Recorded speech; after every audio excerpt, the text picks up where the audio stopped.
Let's get some analysis now with Robert Kelly, a professor of political science at Pusan National University. He joins us now from Columbus, Ohio. Really good to have you back with us, Professor.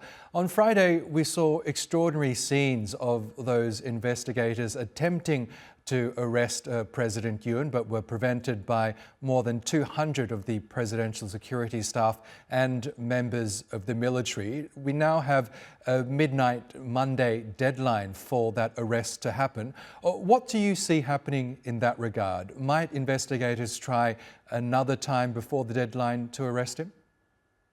I think they might, but I think it's unlikely. I think it's pretty clear at this point that the battle lines, if you will, out there in front of the president's own home are pretty well drawn. There are, as was mentioned by your report there's both presidential security and there are these pro-Yoon protesters.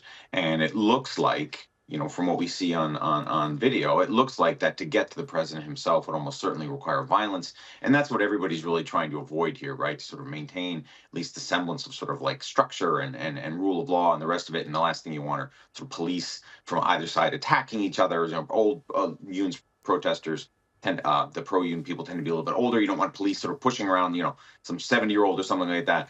And I think that's why they pulled back the other day. And I think that's why it's unlikely they'll try again. And what about the prospect of another arrest warrant being issued by another court? Do you see that happening and perhaps strengthening the investigators' cause?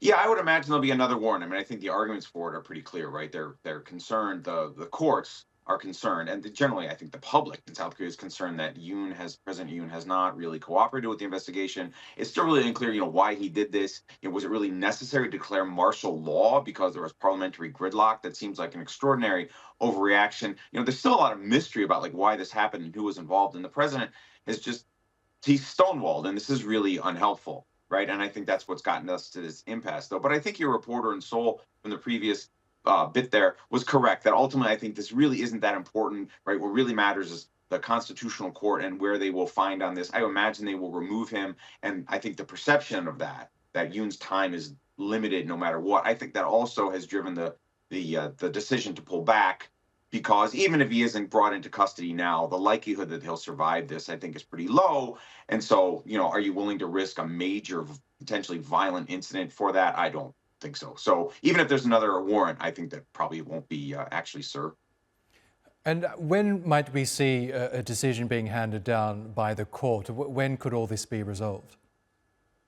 Given the political instability, right? I mean, given that you have standoffs on the street, I would imagine that there's a kind of informal pressure on the court to move pretty quickly.